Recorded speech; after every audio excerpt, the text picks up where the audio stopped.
সালাতুত তাসবিহ এটি একটি নফল সালাত। সুনানে আবু দাউদের 1297 নম্বর হাদিস। হাদিসটি হযরত ইবনে আব্বাস রাদিয়াল্লাহু তাআলা আনহু থেকে বর্ণিত হয়েছে। সেই হাদিসের মধ্যে আল্লাহ রাসূল সাল্লাল্লাহু আলাইহি সাল্লাম তার চাচা আব্বাস রাদিয়াল্লাহু তাআলা আনহুকে শিখিয়েছেন যে কিভাবে সালাতুত তাসবিহ আদায় করতে হবে। তো হাদিসের মধ্যে এ বিষয়টা যেভাবে বর্ণনা করা হয়েছে, আল্লাহ রাসূল সাল্লাল্লাহু আলাইহি ওয়াসাল্লাম তার চাচা আব্বাস রাদিয়াল্লাহু তাআলা আনহুকে একটা বিষয় শিখিয়েছেন।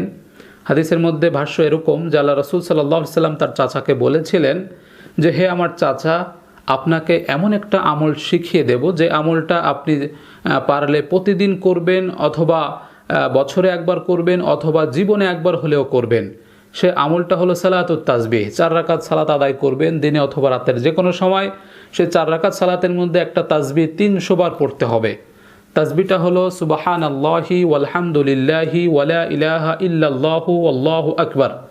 এই তাসবিহটা প্রত্যেক রাকাতে 75 বার করে সর্বমোট 4 রাকাতে 300 বার আদায় করতে হবে, 300 বার পাঠ করতে হবে। হাদিসের ভাষ্য মতে এরকমটা উল্লেখ পাওয়া যায়। তো কিভাবে পাঠ করতে হবে বিষয়টা আপনাদের সামনে একটু প্র্যাকটিক্যালি দেখানোর চেষ্টা করছি।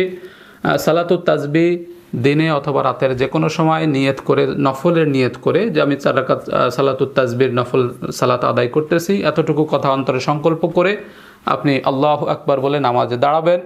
তো প্রথমে সানা, তারপরে সূরা ফাতিহা, সূরা ফাতিহার সাথে আরেকটা সূরা পড়ে তারপরে আপনি এই তাসবিহটা 15 বার পাঠ করবেন।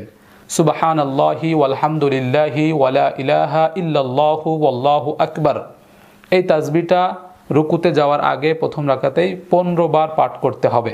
15 বার পাঠ করা হয়ে গেলে এরপরে আল্লাহু আকবার বলে রুকুতে যেতে হবে।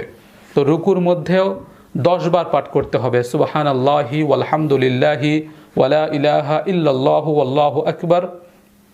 এবং রুকু থেকে সামিআল্লাহু লিমান হামিদা বলে দাঁড়ানোর পরে সেজদায় যাওয়ার পূর্বে দাঁড়িয়ে আবার 10 বার পাঠ করতে হবে এই তাসবিহ। এরপরে সেজদায় গিয়ে প্রথম সেজদায় 10 বার পাঠ করতে হবে এবং প্রথম সেজদা থেকে মাথা উঁচু করে বসে দ্বিতীয় সেজদা যাওয়ার পূর্বে আবার 10 বার পড়তে হবে। দ্বিতীয় সেজদার মধ্যে 10 বার পড়ার পরে মাথা উঠিয়ে বসে বসা থাকা অবস্থায় আবার 10 বার পড়ে তারপরে আপনার দাঁড়াতে হবে। এরকম প্রথম রাকাতে 75 বার হয়। তো এরকম প্রত্যেক রাকাতে 75 বার করে পড়ে 4 রাকাতে 300 বার এই তাসবিহটা পাঠ করতে হবে। এরপরে আপনি স্বাভাবিক নিয়মে সালাম ফিরাবেন, তাতে আপনার সালাতুত তাসবিহ আদায় হয়ে যাবে।